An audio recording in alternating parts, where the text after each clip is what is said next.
Hello, everyone, and welcome back to Beyond the Pain, Heart and Home Healing After Loss. I am so excited for this guest today because I think you guys are really going to be inspired by her and love what she has to share. I've been following her for a few years now, and ever since the beginning, her and I just kind of clicked and have always saw things the same way when it came to like our home and simplistic lifestyles and things like that.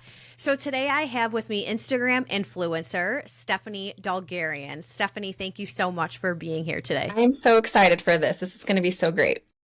Yes, I am too. So, okay, I want to give everyone a little bit of context as to like what your expertise is. So, first of all, for everyone listening, Stephanie has over 400,000 followers on Instagram. Okay, she's no joke. And it's kind of cool because when I started following you, I was around when you had probably less than 200,000. Like you've like more than doubled since I started following you, something like that. And so, first of all, it's just been awesome to see how you've grown in that way because as a as an influencer, like I know that growth can be hard sometimes. So it's been really cool to watch that. But you're also like you're super consistent on social media, which I love. You always have something like cool to show people or like little projects you're working on and stuff like that. And so Stephanie's account name is Somewhat Simple Living. And I just want to give you an opportunity to just kind of explain to everyone, like, what is your account about? What's the gist? And like, why did you decide to start posting about it? So, I've actually been on social media forever. I started a blog like in 2006. And like blogging was the original social media, I feel like, and so it just kind of turned into what it is now. But the process was a really long, like evolving. I mean, because this was like 20 years ago, right, that I started. And so, as a blogger, I would share a little bit of everything. It was more just a lifestyle thing. When my kids were really little, I would show kids crafts or recipes that I'd made for my family for dinner. And so when I got on social media, and I was kind of late to the Instagram game. Like a lot of my friends were on Instagram, and I was kind of digging my heels because I had seen so many other platforms come and go that I was like, I do not want to put more effort into something that may not be here in a year. And so I was kind of a latecomer to Instagram. And when I finally did join, though, I carried over my lifestyle blog feel, and it was like a little bit of everything. Um, and it wasn't great. It was like I got to, I think, maybe 20,000 followers, kind of the wrong way too. Like I did a lot of giveaways and things that everyone was telling me was the way to grow. So I had these 20,000 followers. There was very little engagement. And I felt like every month I would gain as many as I would lose because I was sharing a variety of things that I thought, like, I like this variety, but people on social media often don't. Like they come to you for a specific reason. And so if I were to share a recipe, someone might follow me because maybe they think I share recipes. And the next day I'm sharing a kid's craft and they would bounce like, I don't even have kids, or why am I seeing this, or whatever. So the growth was really, really slow for years. Like I was stuck at 20,000 followers for like 5 or 6 years. Like, I mean, we're talking, this was just, it's whatever. So, it got to a point where I found myself sharing more of like my day-to-day life and not so much the creative side, not the crafts and not really the recipes and things. Because day to day, I was creating my home. I'm a homemaker. I have 5 kids. There's always something that I'm working on or doing, or like a system I'm trying to simplify because life is crazy and it's busy. And so I started just sharing that. Maybe 3 or 4 years ago, I just kind of honed in on real time what I was working on. And I started noticing that there were a lot more people interested in that type of content. And so that's kind of, as of 4 or so years ago is when I just went full steam ahead on the organizing and simplifying, and it's been really a lot of fun. It's like where my passion has always been. And so it's just fun to kind of bring that to the world. Yeah, I know. I love that story and I can completely relate to it because that's actually how I started my account. And that's where my growth came from. So exactly what you're saying is so funny because I can relate to that. But my growth, my story is actually a little bit flip flopped. My growth came from like being super niche and like I was doing cleaning and DIY projects and all of these things. And that's how my account like exploded at first. Then when I started talking about the grief side of things and kind of just entangled a lot of things, the growth definitely slowed down, which I get it because like you said, when people are going to the internet or like a specific profile, they're looking for one specific thing. And I totally get that. And there's so many strategies and I have my own like issues with how the algorithm has changed and all that. But Well, we I could want talk to all day about that. It is so exactly. frustrating. Yes.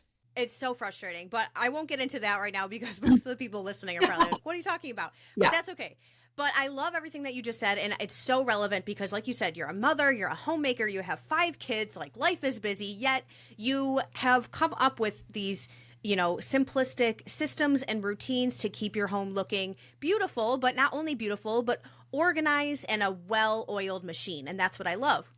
And okay, a huge part of that, and you talk about this a lot on your Instagram, is keeping it clutter free. And so, I know I was guilty of this before I decluttered my home and really took ownership over my possessions.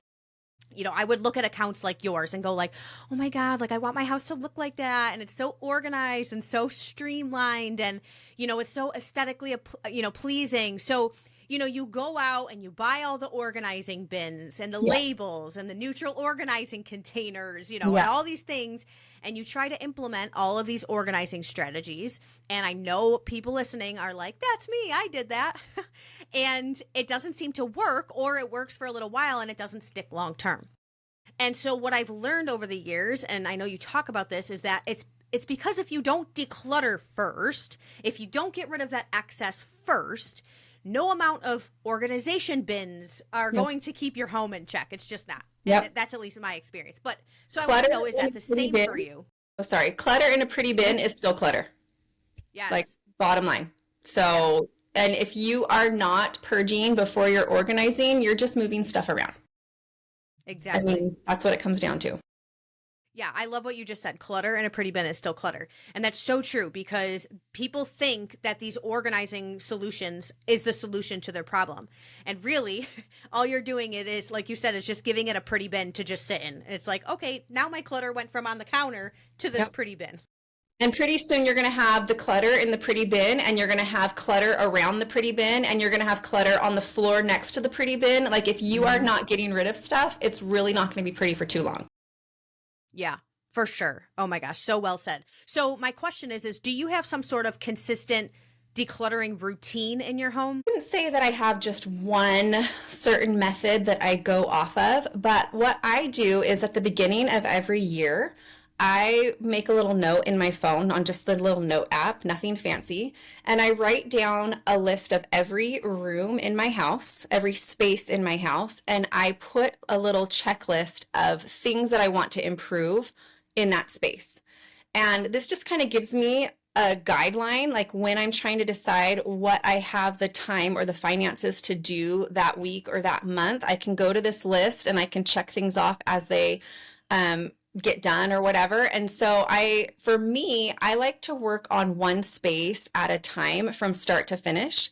And I will say, like, one of the things that I see a lot of people struggling with is they think that decluttering or organizing is a project. So you check it off your list and then you move on and you never in your life have to think about it again. But I think that organizing in particular, decluttering in particular, is a process, not a project. So I am constantly revisiting those same spots that I have already organized 100 times. The difference though for me is once I get a system in place, whether that's organizing a drawer with some, dividers or organizers, or if I am organizing my closet with a certain number of items or whatever it is, if I set a system or a method in place, it is so much easier to go back when I notice that it might be getting a little bit, unruly, and I can fix it within minutes, not days that it originally took. So I get comments all the time. Like a couple times a year, I will go through and I will declutter my closet. It's usually seasonal when I'm putting like my warmer clothes up or bringing them out or whatever. And I will share on Instagram that I just did this closet refresh, and It takes me maybe 20 minutes, and my closet looks great. And I, without fail, every single time I share something like this, I will get comments of people saying, nobody has time for that. What are you even doing? That, this would take me weeks. It's so unrealistic. And I'm like, guys, listen, like I do this multiple times a year and it takes me minutes, not hours, not days. Mm-hmm. I promise that if you take the time, if you do spend those days and get it in working order, you can have an easy to refresh closet just like me. I promise. And you don't have to spend a single dollar doing that. So, Yeah. Yeah, that's such a good point because I know I would get comments like that too, like this would take forever, like nobody has time for that. So, and it's like, okay, but you're seeing one video, but the point of this video is, yes, I just organized. I remember doing that once. I did like a closet refresh video. It's like, yes, this video is about a closet refresh, but the point of my message and your message and what you're saying is if you, yes, at first you have to do it once. The first time is more of a project. Like you said, sure. It used to take, now it takes you minutes. It used to take you days. So yes, it is a first time project. And I suggest you go slowly. Like I was blessed. I had a lot of time on my hands. So I was able to do this, I would say quickly compared to how other people do it. But the point is like you said, I can't remember exactly how you worded it. Oh, it's a process, not a project. I love that. Because if you don't do it consistently, you're just going to find yourself back where you were when you started before. Project. Yeah, like it's a huge project. If you're not putting in the effort and you're not consistent with it, it will always be a giant project. And those people are right. Who has time for that? Right. So Yes. Going back to my like method or my schedule, because I've been doing this now basically forever, I don't have a set like in March I do this and whatever. I just have this running list of things I know that take time for me to go and just, refresh, address, kind of get back into working order. Because like I said, we're a family of 7 in our household and we actually live in our house. And so things get out of place, things get messy, things get broken, things need to be fixed. And it's just part of the process, right? It's just a continual cycle. Like my junk drawer looks awesome right now because I just organized it again last week. Come to me in a few months, it's going to look like everyone else's junk drawer. And so it's not that it never gets messy or it doesn't ever need attention after I organize it that one time. But the difference is I bet I can clean my junk drawer in 5 minutes and get it looking like magazine worthy, whereas someone else, it might take them several hours to do so on their first try. So that's kind of the systems that I've set up. Just help make it easier for me to refresh without spending my lifetime doing project after project.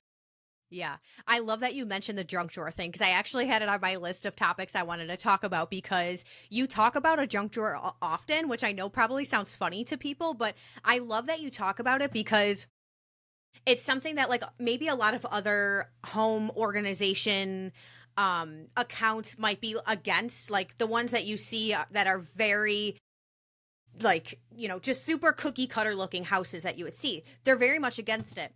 But I love that you are for it. And so I want to give you an opportunity to tell people like what your theory is behind it and tell everyone who's listening, like, why is it okay to have one? Okay. So a junk drawer, like I said before, we're a family and we actually live in our home. If you go into a model home, yeah, you're right. That's unrealistic for a model home to have a junk drawer. Duh. In my house, you might walk into my house and maybe it feels really fresh and clean, but there are things that I have specifically to make it so that I can always have a fresh and clean looking home. And one of them is a junk drawer. The junk drawer is in our kitchen, and it is such an easy way for me to quickly clear the counters because we could talk about counter clutter. That is like one of the biggest ways to make your house look messier is to have things on your counter. Like I'm a strong believer in that. So it's so easy at the end of the night when I'm getting ready for bed to do a quick fresh of my kitchen and things get moved into the junk drawer to get hidden and just out of sight. My kitchen immediately looks so much better than with all of those other things on the counter. The other thing in addition to a junk drawer that I have in several rooms of my house is an empty basket where I put things to kind of stash them quick. So in our family room next to our couch, I have a basket where my kids know that like before they go to school, they have to clean up their stuff. Okay. In a perfect world, my kids would take care of their stuff before they went to school. So I have two options. I can wait for them to get home from school and in the meantime have a family room with socks and shoes and homework papers and everything all scattered about. And I can live that way for the whole day while I'm at home and my kids are off. And I can wait for them to get home when I can enforce, like, get your stuff done, clean up your crap, whatever, whatever. Or I can pick everything up and put it in a basket that takes less than 30 seconds and then make my kids clean out the basket when they get home. So that while I'm home during the day, my family room looks tidy. I'm not surrounded by all of the things scattered about.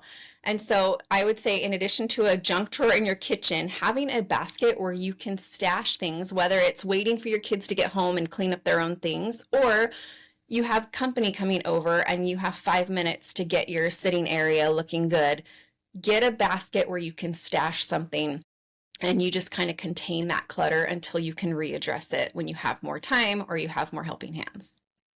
Yeah, I love that system. I actually adopted that system when I saw that you posted about it. This was years ago now. And I started doing that. I started having, well, this was like at the beginning of my decluttering process. So what I had was I had a decluttering bin and an everything bin. And things that I knew immediately that we wanted to just get rid of, it went into my decluttering bin. Perfect. And then anything else that I knew that we wanted to keep went into my everything bin. And then at the end of every day, those things would go back. Now that I actually don't have an everything bin anymore, we've kind of just gotten away from it. We just have gotten into a routine where everything kind of just gets back to where it belongs. But I'm also like, put your stuff away. Like, I'm so, because like you said, I can either sit here all day and stare at it and let it stress me out, or I can just get rid of it. So anyways, we got rid of the everything bin, but the decluttering bin still is my most successful system that I have in my house to keep things, to keep our house from becoming full of excess. And my kids know now, like, I don't even have to ask them. My girls will literally just, I would say on average, maybe once a month, once every 2 months, something like that. They will go through their clothes. I don't even have to ask them anymore. And they'll just go, here are all the things I want to declutter. And they go right into the bin. I love it. Yeah. And then when the bin is full, it's actually full right now. I have a giant box sitting right there waiting for me to fill it up. I put it on my porch and I schedule pickup. It's like the best. And I want to talk about that a little bit more because like you just said, like when your countertops are clear, like you don't need to clean anything. You just need to clear stuff, and you talk about like if you're itching for like a remodel or like a home demo, or you just are like frustrated because you just want to change everything inside your house. Like, forget spending money on like remodeling your kitchen or like, whatever needs to be remodeled, and like try spending a little bit of time of just getting rid of the junk that's in your cupboards that you literally don't touch anymore, And that is so true because, it's not just about having a new space. I think people are desperate for like a remodel or a change. Like I have to change everything because they want a fresh start. And clearing all of that clutter out of your life literally can give you that fresh start that you're looking for without, like you said, without spending a dime. It gives you that clear mind. Well, I used to say, oh, sorry, go ahead. That's okay. No, go ahead. I used to say that shopping was my therapy. Like up until about 5 years ago, all I wanted to do to like decompress was push a cart up and down every aisle at Target. I wanted to get out of the house. When my kids were on me all day, I would just like check out and tell my husband, shopping's my therapy. I just need to go and do that. And very rarely did I not buy something when I was, strolling through Target. So I would bring home this stuff. The Target clearance stickers were like my very favorite finds. I would just get this high off of like what I found for such a great deal. And I would bring it home and sometimes I would use it and sometimes I wouldn't use it. But I noticed that in about, like I said, it was about 5 years or so ago that I started really honing into clearing the clutter in my home. And it completely changed the way I feel about shopping. And I noticed that getting things out of my home was giving me that same high that brought than when I would get when I would bring things in. But the getting things out high was like longer lasting. Like when I bring stuff in, I would love, how that little frame looked on that counter for a short time or whatever. But then I might replace it with another frame that I found on clearance, a month or so later or whatever it was. But the decluttering mindset and the feeling that I get when I am like removing that stuff from my home feels so much better than any shopping trip I've ever had in my entire life. And I've seen it happen with other people too. When you start the process of decluttering, it just start like what once seems really hard and really emotional because you do attach your emotions to objects. It's so common. And so at first it seems really hard and someone might be like, I'm just an emotional person. Like I need that. I need it to be happy. Start with things that are the least emotional for you and just keep going. And that momentum, pretty soon you will be getting rid of things that you never thought when you first started you could ever part with. It almost makes me feel like I'm like dead inside. Like I don't need this anymore. Like this isn't important to me anymore, or, whatever. But the reality is that you come to find out that you don't need that item to remember those memories or to feel those feelings. Take a picture of it. You don't need to keep the actual object. So just last week, my husband and I were going through, we each had 2 boxes of our childhood memories, things that our parents had saved for us, things that we had saved over the years. And they were these 2 big, Rubbermaid containers. And I thought it was pretty good that we only had 2, but we moved into our house almost 10 years ago, and those containers had not been looked at since our move. And I just thought, I wonder if we can pare down even more. Well, we were each able to get our 2 containers, so 4 total, down to 2 small, almost filing size boxes. 10 years ago, if you would have asked me, I needed all of these things. I wasn't in the same mental state that I am in now. But getting rid of those things and just knowing that like now the stuff I have in my small little box, this is the real important stuff. So when my kids want to see like pieces of my childhood or things that I saved from high school, I know that this box has all of the best of the best. I don't have to weed through 2 more giant boxes to find that one thing that I wanted to show my daughter, that I'd made in high school or whatever it is. I have the best of the best little curated box and it feels so good. I love that. Yeah, and I can't remember I don't remember where I first heard this, but someone said that has always stuck with me. If there's something that you're holding on to that like is honoring a person or honoring a memory or something, like you're not honoring them anymore by having that thing shoved in a box in your basement. Like that's not honoring them, And I just love that story because another way that we can honor that person or that memory or that thing that has meaning to it is like by using it.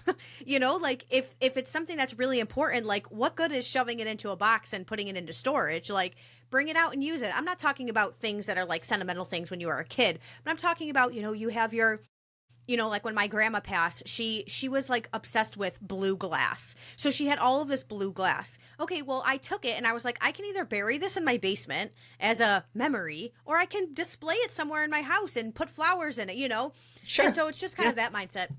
But Yeah. I love everything that you just said. And, you and I both know like there are literally studies that have been done that where like the less clutter that you have in your house, like you are literally less likely to be stressed. Like your stress literally comes down when there's less clutter. So I can sit here and talk about this all day. But I think another part of the decluttering process and just your space in general that I think people overlook is our homes are often a reflection of like what's going on inside of us. Sure. Like you had said, like your therapy was like to go shopping. So my point is you felt like you were going through something, you felt a stress of some sort of, some part of your life where you felt like I need to go get something. Mm-hmm. And so a lot of times our homes, our surroundings, our possessions, it's a reflection of what's going on inside. And so often if we feel like we're like reeling and whirling internally, cleaning up our external world is often like the first step to doing that. You know, we can give ourselves that like clear space and in turn have a really clear mind so that we can focus on what's really important in life, you know, because I know I come across a lot of people who say like, yeah, that can wait till tomorrow and oh, that's not what's important and things like that. And it's like, okay, you're right. At the end of the day, if I have to pick a tidied home or, you know, or quality time with my family, like if I can only pick one, I'm going to pick quality time. But the point that everybody is missing is that my quality time can be so much more quality if I can do it in a space that I'm not drowning in and that my brain doesn't feel chaotic in. And that Totally. my house is not a place of chaos rather than peace. Like, and I feel like there's this stigma around having like a cleaned up, tidied up, you know, nice looking home. And it's not that it's not lived in. It is lived in. It's lived in and it's loved. And that's the part of having the quality time with our family. We can do it even more and even fuller and even more, you know, passionately with our families because we have given ourselves a space in order to do it. One where there's not junk all over the place. I could literally sit here and just rant, but I'm curious, was there ever a time in your adult life when you didn't live like this? And if so, like, what are the major differences in your life now because you live this way? So I will say I was born an organized person. As a young child, I loved things in order. And I remember I had a friend in elementary school who her mom told my mom that she always loved when I would come over for play dates because her room was always cleaner when I would leave than when I got there. And I used to think like, gosh, I could have had so many more friends if I would just like play with the toys and not try to like organize the toys. So all that to say, I've always been really, really organized, but it hasn't been until the last, probably, well, since we moved into the house for sure. So less than 10 years that I have realized that it's more than organizing in order to live in like a more stress-free environment. So for example, when we moved into our house, I was really into crafting and we had a home office that I set up and I had the prettiest shelves with the prettiest bins, and I had them full of all the really pretty craft supplies. And if you were to open the cupboard, you would see everything was labeled and everything was just, you know, in order, right? But like I said, as I would get new things, I'm trying to make room for more things and I'm trying to reorganize. And I felt like it was a constant project. I was always trying to reorganize and find more space. And pretty soon, there was no more space. And so then it was on the floor and I'm finding other places in rooms. And now my craft supplies are just like basically starting to take over. And I didn't even craft that much. Like that's the irony of the situation is right around that time with that move, I kind of stopped crafting with my kids too. So anyway, I had all this stuff though. It looked really, really pretty.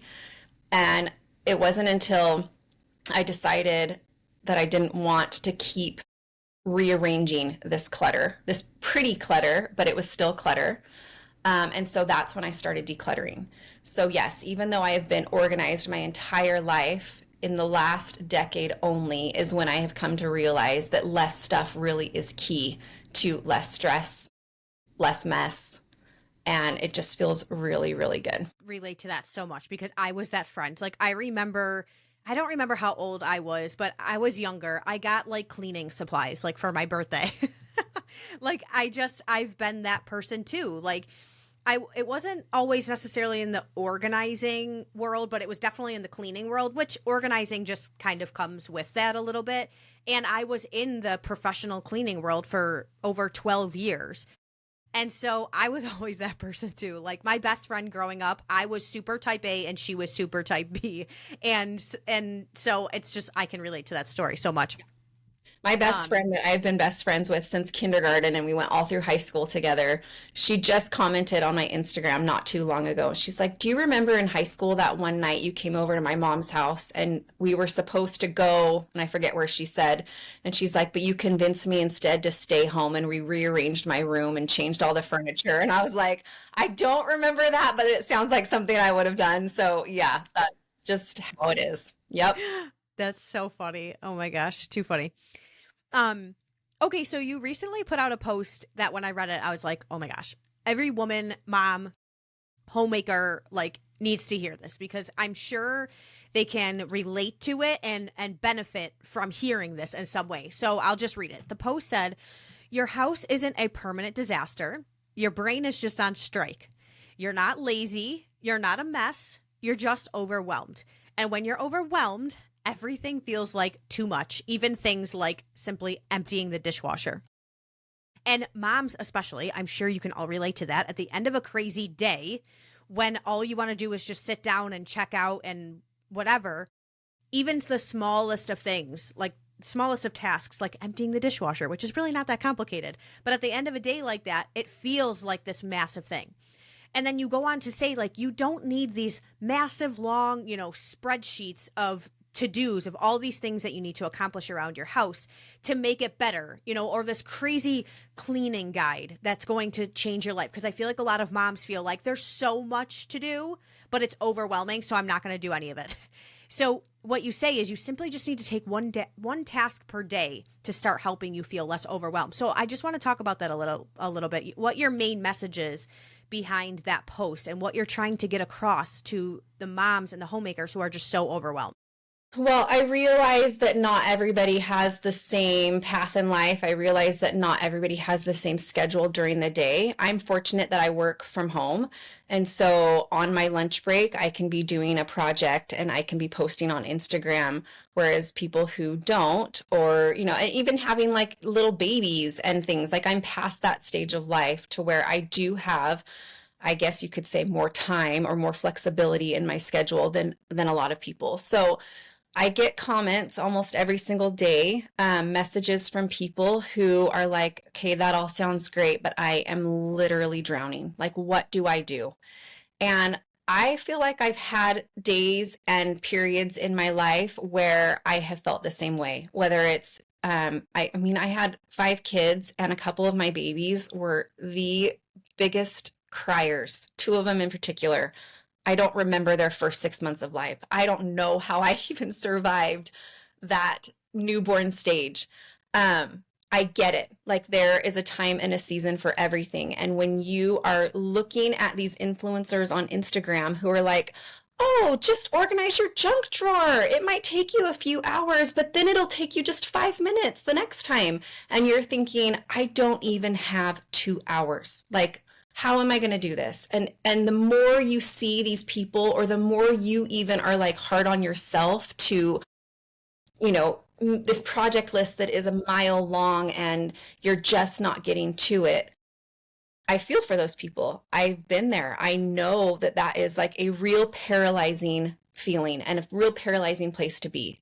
And so the only way, though, that I know from personal experience how to climb out of that, or how to start seeing or feeling some kind of motivation, is to just get started.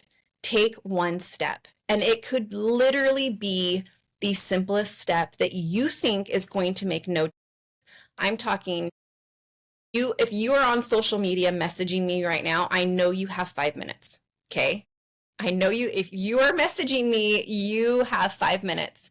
I want you to set a 5-minute timer, and I want you to pick one corner, one drawer, one thing to take care of. Maybe it's you're finally going to address the pile of shoes in your closet. Maybe it's you're finally going to put your daughter's backpack away that has been on the floor since she got home from kindergarten. Whatever it is, you're going to set a 5-minute timer, and you are going to do just 5 minutes. Tell me after 5 minutes if you feel better or worse about that decision. Okay? I would say 100% of the time, every single person will feel better, even after 5 minutes. So then that minutes is going to be the momentum that you need to keep going. If you have 10 minutes, set a 10-minute timer. Try to fold that one load of laundry that just came out of the dryer. Try to clear one small counter in your kitchen. Whatever you can do, you're just going to use the small little steps and build momentum so that when it's time to spend 2 hours on your junk drawer that you haven't addressed ever in your life, you are not only able, but you're excited to see that, to get that done, because all of these little things are just like building momentum to get you to a place where you feel really, really good. Because you're going to start to feel good even after the 5-minute task. But imagine how you're going to feel when you accomplish that garage clean out, okay? Like the huge project that you've been putting off your entire life. Like it is going to feel so good. And every step along the way is just going to feel so good. Yes. Yeah, and I think a lot of the people that you're talking to right now, the moms who are overwhelmed or they're just in a busier season of life, I think a lot of women in particular just overcomplicate these things. And I get it. Like when you're looking at everything, anybody with all the time in the world will look at it and be overwhelmed by it. And to your point, starting with something really, really small is the way to start, because if you try to do it all at once, you're going to fail. Like not even if you don't have a job and you don't have any kids and you don't have any responsibilities, you still can't do it all at once. Right. So that's not, I mean this like in a gentle way. Not having enough time is not an excuse to not be able to do it, because even with all the time in the world, you still can't tackle it all at once. And I think that people will make time for what's important to them. You literally have to get to a place where you want a clean, tidy home more than you want that time on Instagram scrolling, more than you want to, go out with your girlfriends for brunch on Sunday. Like you have to make it a priority. Otherwise, you're right. Like you won't get around to it. It will always just be overwhelming. For sure. And I think when we give ourselves that 5-minute, clean up or tidy or reorganize or whatever that project is, and you walk away like you're, spoiler alert, you're not going to walk away feeling worse. Like you're just not, you're always going to feel better. I promise, this is a guarantee. 5 minutes spent on making your house feel a little tidier is going to be an amazing feeling. Because it's so right, because it's not superficial, because it's so much more than just the superficial, I should say. It's so much more about your mental clarity and your peace of mind and all of those things. And that's exactly what I kind of want to talk about, as we kind of wind down here is like, the name of your account is Somewhat Simple Living. And I just want to talk about that because I think there's a lot of stigmas against people who live this like super organized home with like bins and labels and everything's neutral. And I'm not saying everything in your house is neutral. I don't know, but a lot of it is, yeah. Yeah. And like that their house is super boring and their lives are boring and it's never fun or adventurous. I get those comments all the time. Every time I show up, they're like, ugh, beige, and I'm like, okay. Or that, maybe you're a stuck up rich person or whatever. But I love that your account is called Somewhat Simple Living because as you show online, like your life is not boring. You do lots of fun things with your family and it seems like you have a super full life and you have a very organized and put together home. And I'm certainly not insinuating that your life is perfect. Nobody's is. But the point I'm getting to is I just love that you can show both sides of the coin here. I try to do that with my followers as well. I used to show a lot more home stuff than I do now. My path and my journey has just shifted so much since I started. But anyways, I truly believe that the fullest, most beautiful life that we can live is in that middle ground, is where it's not one extreme or the other. It's not all neutrals and being organized and cookie cutter all of the time. Like you said, your kids have stuff all over the ground. That's why you have to have a bin to put it all in. But that it's also not just chaos for chaos sake because, we have a lot of kids, so it's just crazy around here. Because I do hear that excuse too. A lot of people are like, I'll be more organized when my kids are out of the house. I'm like, don't waste these years waiting for that. Don't burden your kids with a messy house that you'll someday clean up because I would bet that you probably won't. And that's Yeah, not fair to them. They deserve a clean, tidy house now. They deserve to learn those skills now, today. So there really is no excuse for living like that. for sure. And that's why I think you and I aligned so well, is because we have both found that balance of like somewhat simple living. Yeah, It's no, not an it's not all or perfect. nothing. Yeah, I like to say progress, not perfection. As long as you are working toward a goal, and like I said, it's not a project. I am constantly working at what I have, but I also find the joy in it, so it doesn't feel so hard and it doesn't take so much time. But I just feel like, yeah, like it. There shouldn't be, if you are really seriously wanting a tidier, cleaner house, don't let your kids be the reason that it's not tidy and clean. If you want a tidy, cleaner house, don't let your schedule be the reason that it's not clean, because even the fullest of schedule, you can carve out 5 minutes to start seeing that motivation and seeing that progress. For sure. That is literally a perfect way to kind of put an end cap to that, because I couldn't have said it better. There's, I don't want to turn it into, a parenting episode, but, a lot of people, when they say things about their kids, I'm like, are you teaching them to do that? Are you teaching them to pick up after themselves? Are you teaching them to not make and everybody's kids are different. And again, this is not a parenting podcast. Yes. I don't know your situation. I'm not going to go that road. But when we simply use it as an excuse rather Right. than how can I, like you said, you have to decide, do I want a clean and tidy home, a more Right. organized home, one with that's not lived in or that there's no fun in, but one where there's a little bit more control Sure. and, systematic living and Right. not just chaos I think simply that because you have kids. everyone has excuses. Every single person in this world, whether you have kids or you have a full-time job or you don't, you can find an excuse. But don't let those things be a crutch to not live the life that you want to live. Yeah. So good. Perfectly said. Well, Stephanie, I'm so grateful to have you here today. You offer such amazing things on your page, such practical help, Nice. Thank tips, you. tricks. Oh my gosh, of course, all things to simplify your home and your space. And I'm just so excited for everyone who's listening to start following your page and really starting to feel inspired to maybe do some decluttering of their own, maybe some organizing, and really just start to love their home. So, Stephanie, thank you so much for being Thanks here so much today. for having me. It's been so much fun talking to you. Of course. And thank you to everyone who is listening. I hope you really enjoyed this episode with Stephanie. Don't forget to go follow her on Instagram, Somewhat Simple Living, all one word. And don't forget to subscribe to my channel or maybe even leave a positive review, because those go a really long way for me. I can't wait to chat with all of you again really soon. Signing off for now, your hope dealer, Emmy Smas.